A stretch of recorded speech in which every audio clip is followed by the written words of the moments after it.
my family, my husband and my kids, Okay. if that's allowed. Okay. I would definitely, if it's a deserted island, I would take my husband and my kids with me. Okay. And the other thing would be coffee. Got to have the coffee in the morning. Has to have that coffee on that deserted island. Yes. Absolutely. But your explanation was beautiful. So you have an eye for the expensive. Yes, I do. Yes, I do. So that's great. I love it so much. My daughters show me Barbie lifestyle every day, and we kind of make jokes about it because they do things in the house according to what Barbie would do. So I was like, nah, that's not real life, baby. Just bring it back. Come on back. But I think that I want to see that.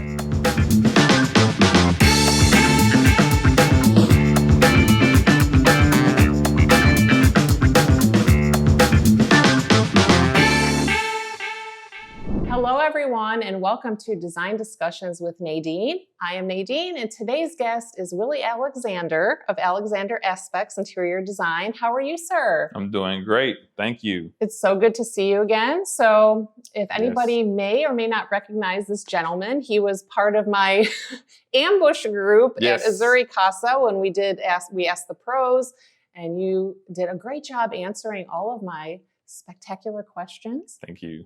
So it's so good to have you here, and we're going to talk all things design and have some fun little games mixed in there too.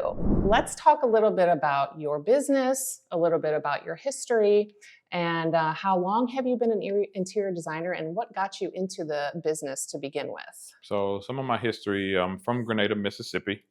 That's the northernmost part of Mississippi. After being in Mississippi for about 20 years, I lived in Mississippi for 20 years.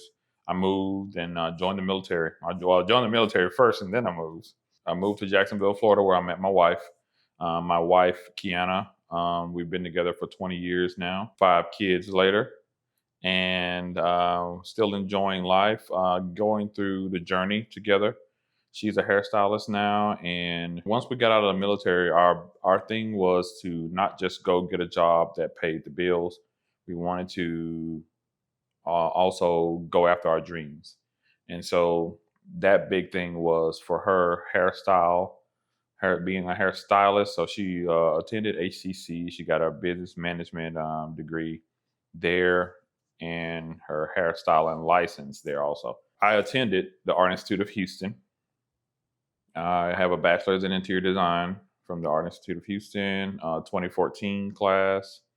And I started my own business in 2016 after working for a large big box hard surface company that I won't mention. Okay. Yeah. We don't have to mention that. Okay. That's fine. Yeah.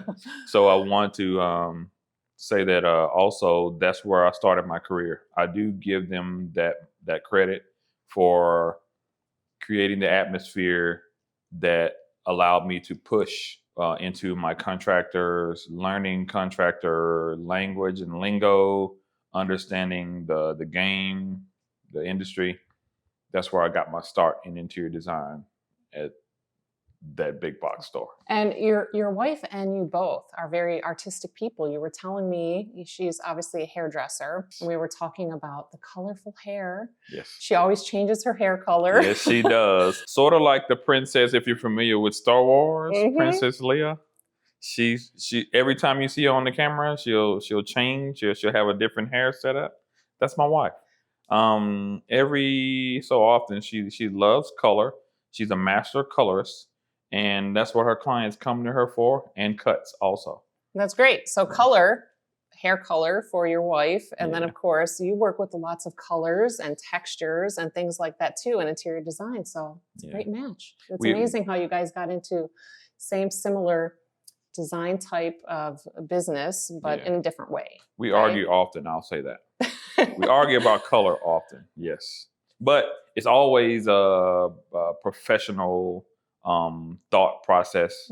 We have powwows about color because she uses color in a way that is for applying it to hair, which is a different process, whereas mine is more so paint the color of a sofa, fabric, things of that nature. So we kind of go back and forth on processes and how colors turn out and what they'll be when we think they'll do what we think they're going to do. Yeah, but it's the same similar thing, so that's great. Yes. So let's talk about some of your current projects that you're working on right now. Anything that's special, or anything that you'd like to highlight? What are you doing right now currently? Right now, one project that I have is a master suite addition to a home in Friendswood. My client called me. She found me on just surfing the net. She found me online on Google. She saw some work that I'd done, master bathroom remodel for a oil executive, and the reason I mentioned the fact that he's an oil executive is it was a very elaborate design. There was gold placed into the accents of the bathroom. So it really shines, and it's really a flashy bathroom for that person. That's what their request was. And so this master suite that I'm working on for her, she requested ADA compliant appliances and grab bars and things of this nature, and a shower set. And so what I go after when a person tells me they want ADA compliance, I try to add a little fun to it, because when we think of ADA, we can sometimes go hospital thought. That's the first thing we think about. Boring, hospital, metal, boring, plain surfaces, things of that nature. But it's not the case. If your budget allows and if the client allows, a ADA space can still be fun, because I'm going to also create this space as a voice automated space. So he's going to be able to control the shower through voice. He's going to be able to control the shower through Alexa, and also an app by Moen. Moen is the brand that I'm using. This is my second voice activated shower that I'm proud of. The concept and the drawings all finished. We've had all the meetings that we needed to have with contractors, and everyone's met at the table with the client and kind of, go through the preliminary settings. All the good stuff. All the good stuff. Ins and outs of everything. Yes. Yeah. And so we're set to go for the first week in November for this master suite edition. I quickly say bathroom, but it's a bedroom and a bathroom that we're adding. We're replacing their formal dining in the entry of the home and the formal office that's there now. I'll also make sure that you see some before. Yeah, we'd like to see those, and definitely the afters too, because I think absolutely, as we know, the befores and afters are usually spectacular. Yes. So we like to see that. What is the difference between the before and after, and what we can do as designers to really change the space for the person. Yes. And that's amazing. So what would you say would be the biggest project that you're proud of, or maybe a project that was different aside from this current one that you're working on, that you can kind of highlight and talk about that was different from maybe anything else that you've done before, anything of that nature? So I do have one that sticks out to me. It's not a huge project, but the project itself is spectacular. I created from scratch a hexagonal carousel queen size bed on a swivel. Wow. Yes. Covered in mirrors. That sounds interesting. Yes. I would definitely like to see photos of that if you Absolutely. have them. That sounds like a... Absolutely. It does. You say it's not a big project, but it sounds spectacular. Yeah, and I say it's not a big project because it's one single bed for a client. She's a business owner here in Houston, but she wanted some over the top, classy type of bed. She wanted something that wasn't pre-manufactured, nothing you can walk into a showroom and purchase. Something created uniquely her own.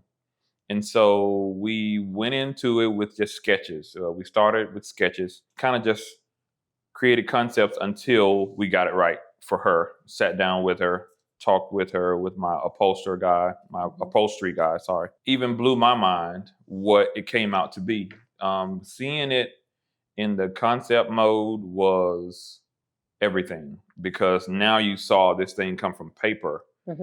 Something so unique come from paper to a physical piece that you can actually touch. The mechanics working on the electrical was the most difficult. It's also operated by remote, and the swivel has 3 different speeds to it.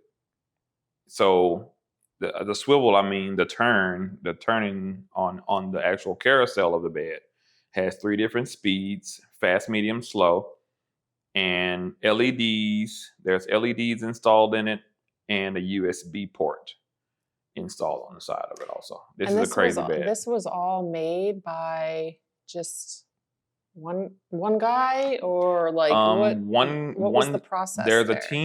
a team of upholsterers who there's 2 gentlemen, and I don't mind giving out their business information. It's Villanova Upholstery. Mhm. These guys are magicians, because their ability to listen to a conversation and see the vision that you draw on paper, and I use SketchUp also, and make it something physical that they bring into life, is everything. I'm without words to be able to describe that feeling, because I'm just as excited, if not more, than the client, you know? Right.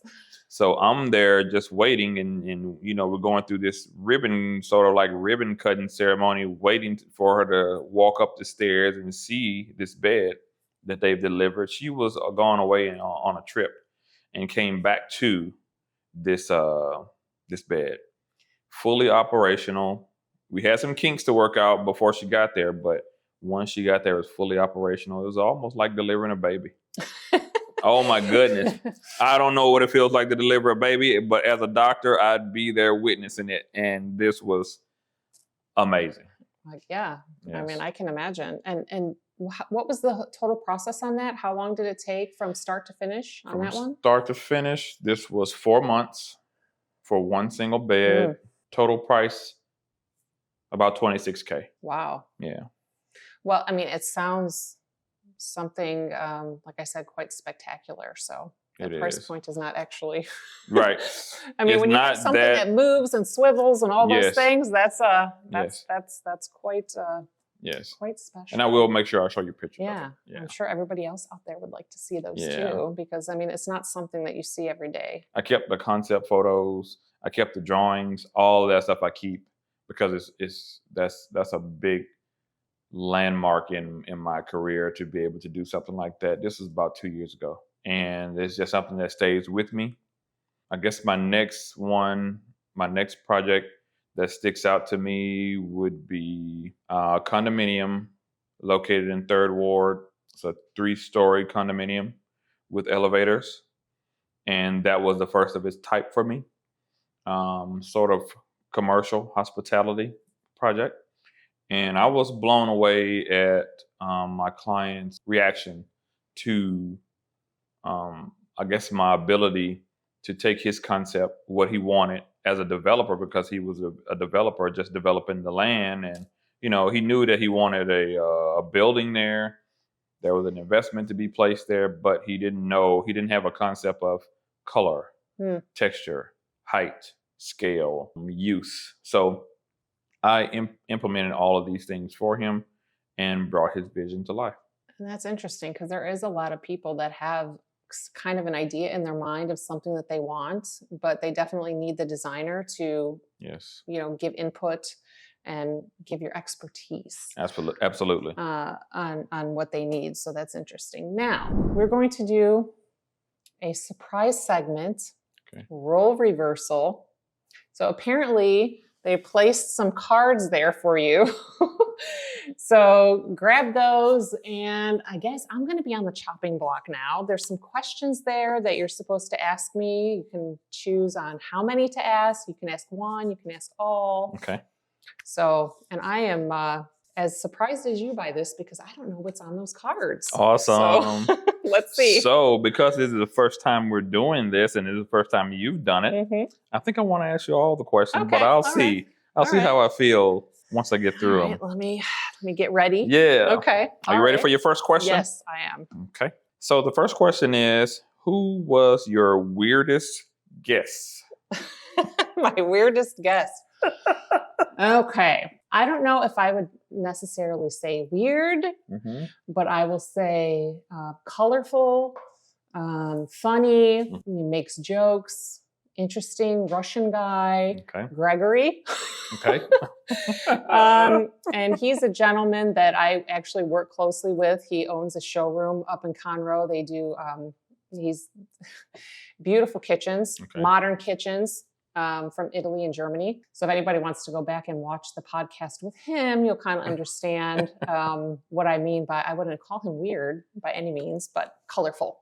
Yeah, That's exactly. Right. That's right. That's right. Okay, next question.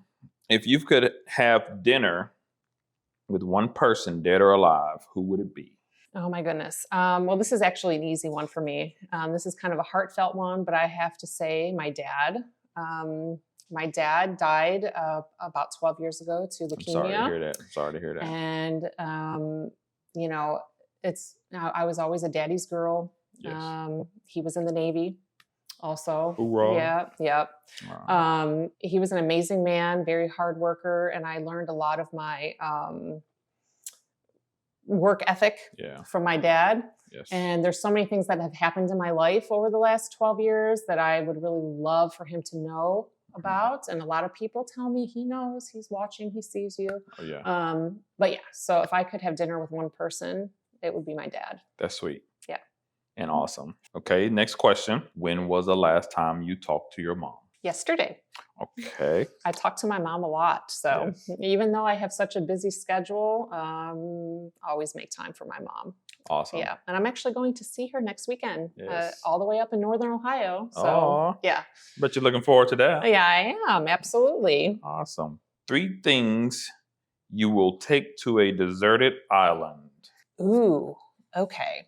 So the first thing probably my husband would understand when I say, because he always makes crazy jokes about me and my hair, Mm-hmm. but I would have to say definitely hair conditioner. Can't live without that. Mm. My hair, I have a lot of hair, so have to have the hair conditioner. Okay. The second thing would be my family, my husband and my kids, Okay. if that's allowed. Okay. I would definitely, if it's a deserted island, I would take my husband and my kids with me. Okay. And the other thing would be coffee. You got to have the coffee in the morning. Has to have that coffee on that deserted island. Yes. Absolutely. Yes. That's a good question. That was Yes, fun. I like it. I got another one for you. This could be pretty good too. Okay. If you could travel in time, would you go forward or backwards? I would have to say I would go forward. And I would ask why. Yeah, of course you got to know why. Yeah. So I would go forward because I would like to see where my kids will be in life. Yeah. We all put in so much effort to raise great kids that are going to be successful, productive members of society. That's right. So I would love to go, my kids are 12 and 14. So I would love to go ahead, I don't know, maybe 15 years or so to see them as adults and see what are they doing? Where did they end up in life? What career path did they choose? And I would just love to see. I agree with that. How it would be. Yeah. So that would be my reasoning for going forward. Okay. Yeah. You answered those very gracefully and awesomely. I was scared, I have to say. I was sort of scared too. I was like, 5 questions. I don't know what they are going to be. That was scary, but it was fun. Those are good questions. So whoever wrote those questions out for us, we'll have to thank them later. We'll see. We'll show our way to thank you later. We'll see who was it. Let's go on to our next segment. Okay. And this is for you now. So now I'm off the chopping block and you as my guest are back on the chopping block. Oh man, okay? yes. Okay. All right. So let's go to 30 seconds to answer. What are 3 things that you would absolutely not put in a kitchen, design or remodel? A TV.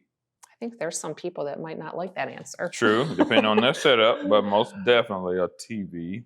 Because of the way we live, I don't think I would like one of those dog little cubby hole things on the side, like, with the water fillers on the end of the island. Like everybody's, I've seen those all over Instagram and Pinterest. They're making these like on the side of the island, these little cubbies for food and water. Yeah. Ah, yeah. So the way we live, I think that we wouldn't be able to do that. I'd rather have the mudroom with the extended little wash area for the dog with the maybe shower handheld thing. And the last thing, large chandelier. I'd go with small pendants instead. No large chandeliers in the kitchen because of humidity and having to clean it. That's be my three things. Those Thank you. were very unexpected Yeah. answers, I have to say though. Only reason I say them is because you don't know what a person's life would be. If you're talking about my life, most definitely I don't want one in the kitchen because we have an open bay living and the great room thing going on. So the kitchen, you can see the large TV from the living room. I wouldn't put one in the kitchen because it's just another distraction. I guess we're going through sort of phase where we're getting rid of TVs, you know. My big boys, they have TVs in their room. But my daughters, it's almost sort of like I've been doing experiments with my kids as far as what's best, and taking TVs out of the room. Let's try that now. Let's just leave the large TV in the living room. Whoever wants to use it can use it. We got enough activities going on around the house where it doesn't want to watch TV at the same time, type of thing. I think tonight though, everybody's going to watch TV at the same time because we're going to try to watch the Barbie movie for my girls. I've been saying I want to see that movie. Me too. I've heard Yeah. some interesting things about it. They say Yeah. it's very entertaining. So Yeah. you'll have to let me know. If And you a little watch it bit tonight more, I how it think is. it's more today appropriate. Things Yeah. have been brought up and modernized, which I don't mind.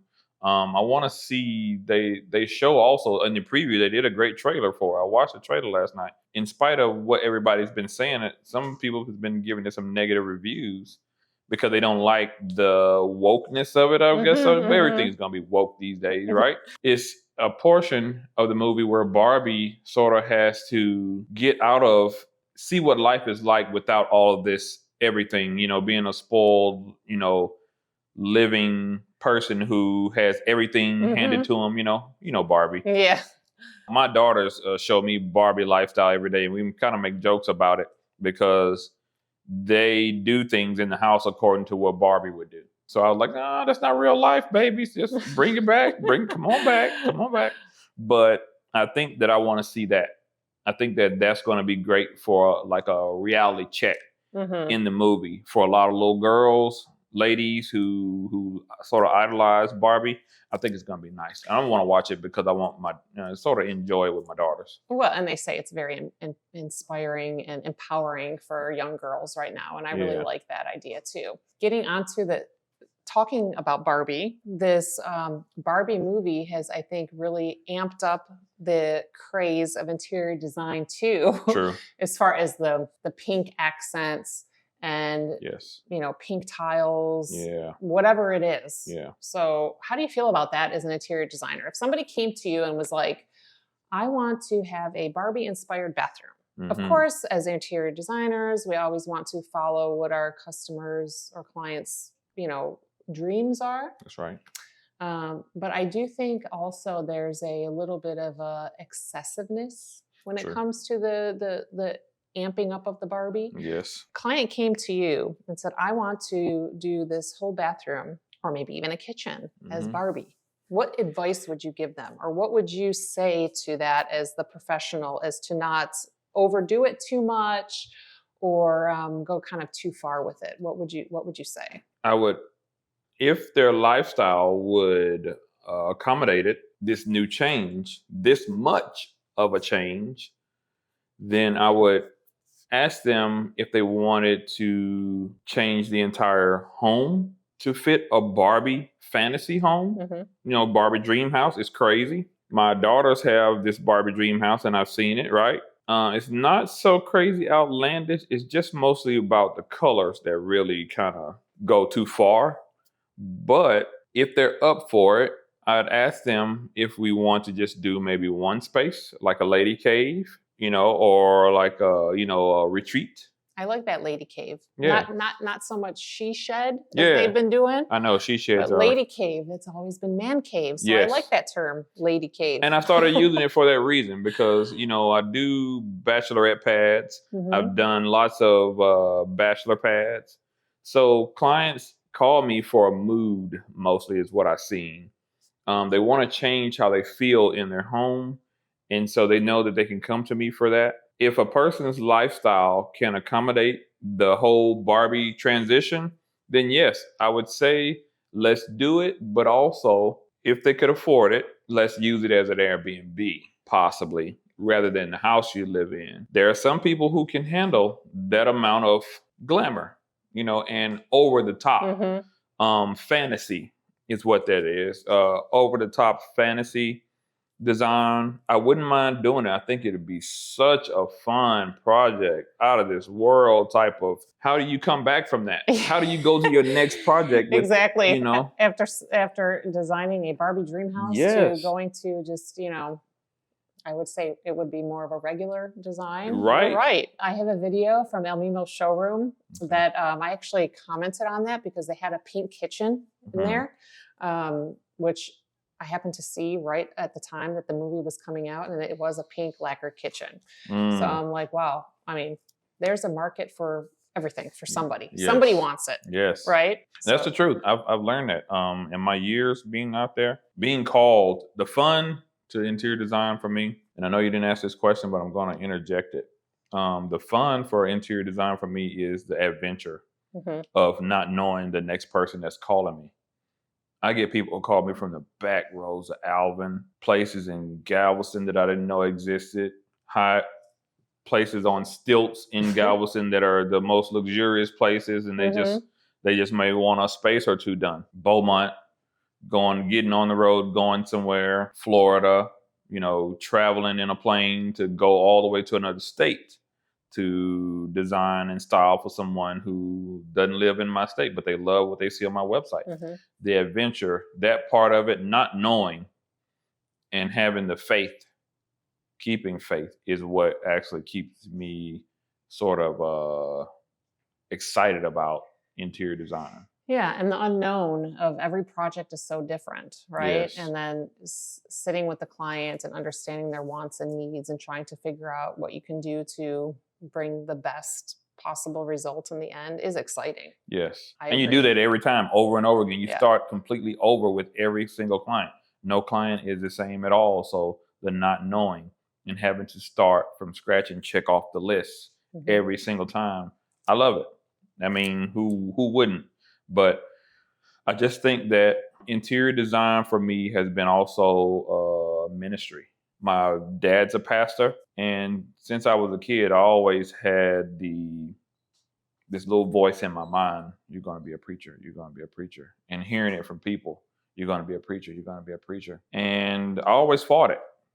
And up until recently, maybe this last year, I stopped fighting. Calling yourself fighting God, sort of say. You think that's what you're doing, but that doesn't really exist. It's not possible.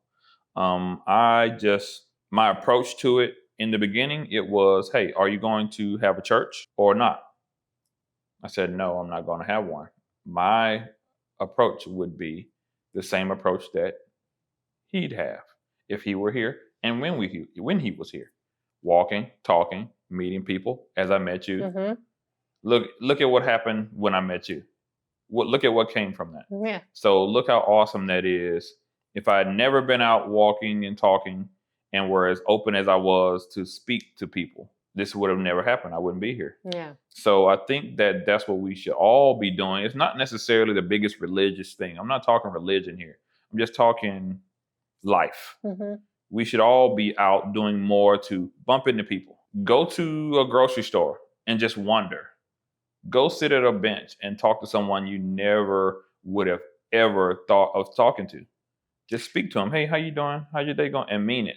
And watch what happens. Yeah, because you never know. And I always say that too. I mean, you never know. You just have to talk to people. You have to try, right? You never know who you're going to meet. And I think that's the idea that you were getting at. So you don't know what's going to happen. Yes. And then at the same time, you could change somebody's life by talking to somebody, even if it's just for a couple minutes. So I love that idea of just being nice and talking and be open to everything. Keep your mind open. That's interior design in itself also.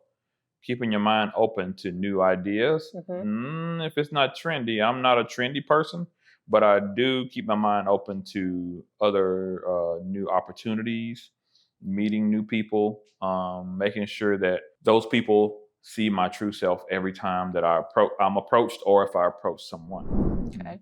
That's very good.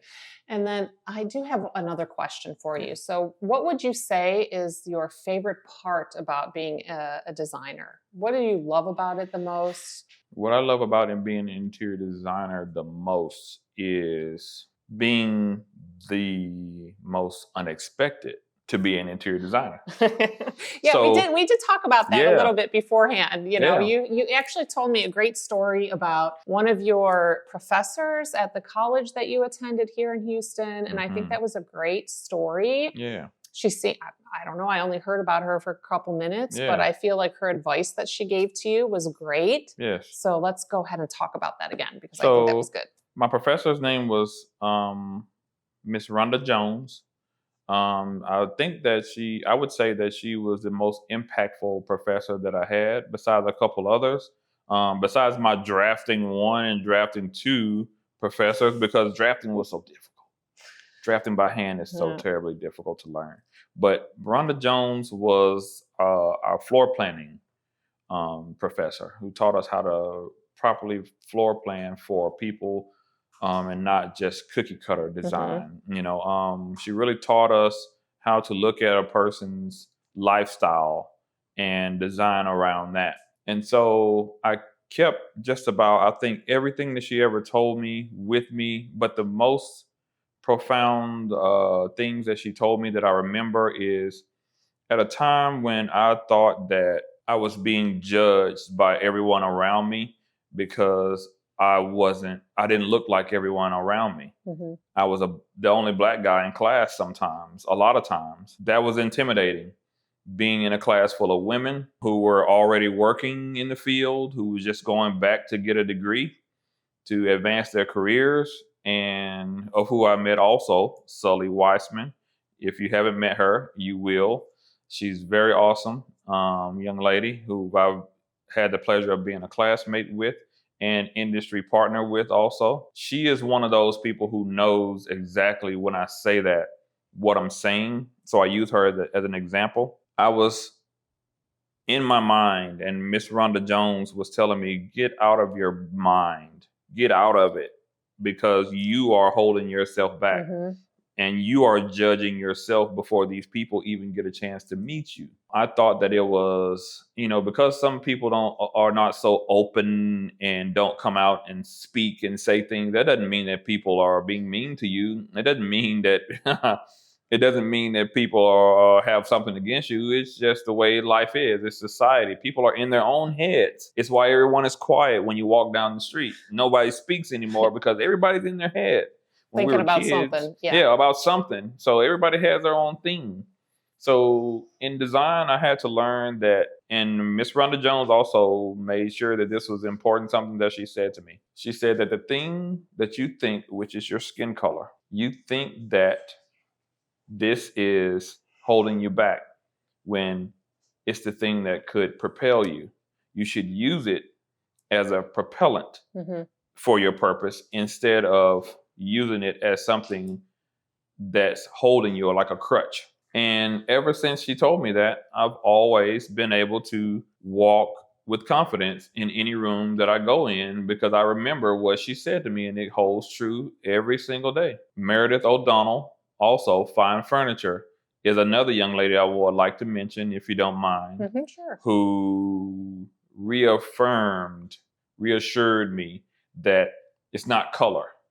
Just do what you do well, and people will come. Yeah, and I think we all have our own struggles with things, right? Whether it be growing in a business or learning something, and to have somebody there to help you kind of get through that, over that hump of, Yes. like you said, getting out of your head, Yes. is great. And Absolutely. we all need help to grow. I always say too, you can't do it alone. Yeah. You need help. Yeah. Right? Yeah. And so once you can accept help from, whether it be advice or whatever it is, Yeah. that's great. Yes. So that advice they Yes. gave you was beautiful. I love Yes. I that. keep it with me every single day. Yeah. Yeah. Yeah. So on that note, we're Yeah. going to move on to segment 3. Expensive or not is what we call this one. Okay. And so we're going to bring over a specific item. And I'm going to get your opinion on whether you think this is expensive or not, and then we'll give you a little detail on the actual. Do I need to stand up for it or anything like Yeah, that? Okay. he's gonna bring it over to me here. So I'm gonna have you take a look at this, and we're gonna ask your professional interior design opinion, whether this is expensive or not. And then once you give your answer, I will give you some details on this particular item. What do you think? Expensive. Okay. And why do you say so? Reason why I say expensive is because of the technique that is used to make this intricate cut. So the intricate cuts are not just cut with a tile saw. They're cut with a water blade. So the water blade is the expensive part of it. It's not necessarily that you're paying. Yeah, you are paying for marble also, white marble, which is high popularity. Right now, everyone wants it. It's never going away. And so on top of white marble, the cut that it took to cut these pieces, the trip that it took to get to where you're buying it from, makes me say and know that it's expensive. That's very interesting. Now, okay, you're right. Okay. You are 100% correct, sir. This is a very expensive tile. Actually, I use this in one of my clients' projects for an accent wall in a master bathroom. And this particular marble is a handmade tile out of Italy. And as you can see, it has the projection of the extra textures there. Yes. And this is actually $215 a square foot for this tile. And it looks it. Yeah. So this was a beautiful project, and I love this tile, and I think it's amazing. And I was this actually, I can talk a little bit how we found this. Actually, my client found this particular tile in a picture that she found on Instagram. Okay. And we had to kind of work with my tile and stone people that I work with frequently to hunt down this particular tile. Yeah. And we actually found it from a distributor in New York, but they had to actually have it ordered and fly in from Italy. So it took some months to get it, but the end result was beautiful. So, yes, it is. But your explanation was beautiful. So you have an eye for the expensive. Yes, I do. Yes, I do. So that's great. I love it so much. This was such a fun episode. I'm so happy that you came to talk to me, and it was a pleasure meeting with you. And I would love to sit down again and have another episode with you if you would be so inclined to do so. Absolutely. I think my viewers would love that too. Absolutely. I think this was very fun. It was. It really was. I enjoyed it very much. So that's the end of today's episode. I hope you enjoyed it, and stay tuned for the next one. Bye.